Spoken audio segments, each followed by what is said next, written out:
Okay, so we looked at now, depending on how you have SketchUp set up, my version of SketchUp is bringing up each one of these palettes separately. Sometimes it'll bring them up as a set of menus over on the right, which is what I prefer.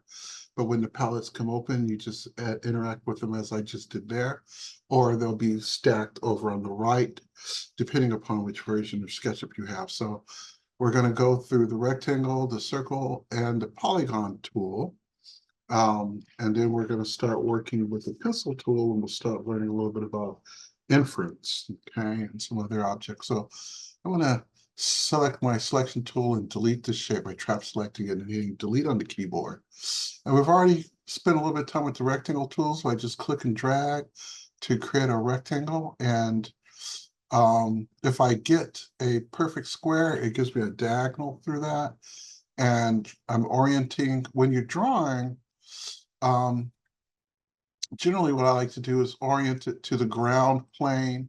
So if you look here, it looks like it's sitting on the ground.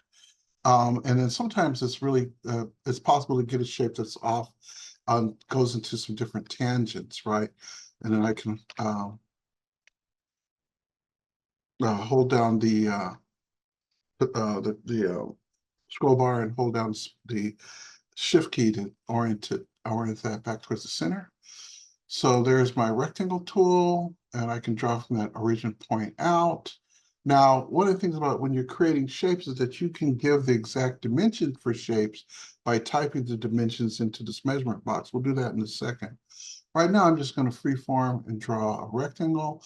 And then right now, I just want to grab my selection, my push-pull tool, and push-pull that up into 3D, okay? And then I can click on these surfaces and continue to push-pull them, okay? I'm going to delete that shape. And I'm going to grab the circle tool, and I'm going to click in the center.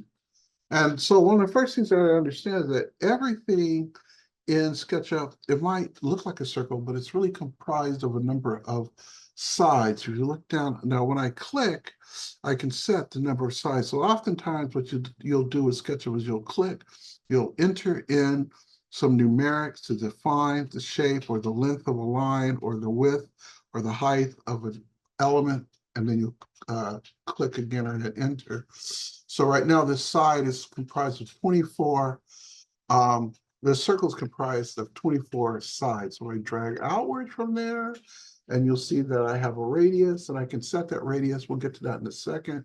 There's my circle, and it's sitting on the ground plane, and I can grab my push-pull tool, and I can pull that up and make a shape that is, once again, three-dimensional. Of course, we understand that if I select edges of the shape and delete them, or faces in this case, that the shape is actually empty inside. So the last one is my